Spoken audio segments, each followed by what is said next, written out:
Pete the Cat Checks Out the Library by James Dean. Pete's mom is taking him to the library for the first time. The librarian gives Pete his very own library card. "Cool," says Pete. The librarian smiles. "Time for the tour." The librarian takes Pete through the library. There is a big desk where people wait to check out books. Pete sees some of his friends reading at a long table. It's very peaceful and quiet. How relaxing! The librarian takes Pete to her favorite room. There are lots of Pete-sized chairs and tables and shelves. There are books of every shape, size, and color. "What do I do now?" Pete asks. "Now you read a book," the librarian says. "Which book should I read?" asks Pete. "You could read any book you like," says the librarian.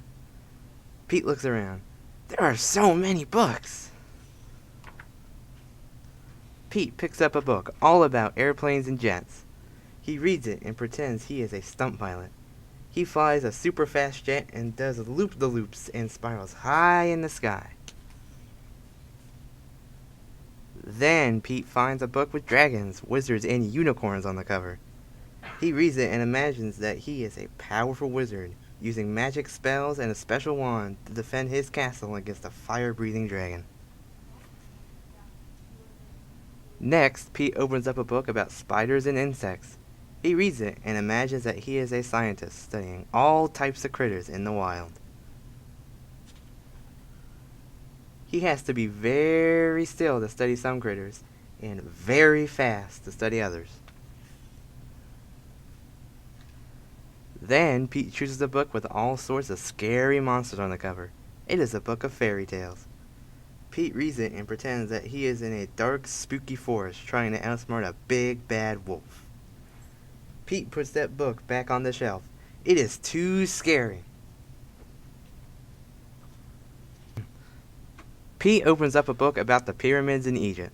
He reads it and pretends that he's an explorer riding a camel across the desert and climbing to the top of a giant pyramid.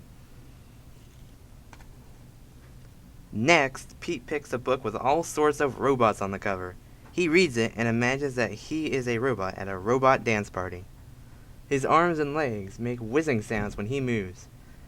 When Robot Pete speaks, he says, "Bleep bloop bleep." Next, Pete picks up a book about superheroes. He reads it and makes believe that he is a superhero. He flies around the city in a colorful cape, chasing bad guys and saving the day.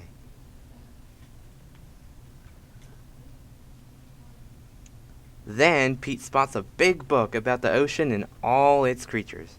He reads it and imagines that he is a scientist in a submarine deep in the Atlantic Ocean, looking for whales, squids, and sharks.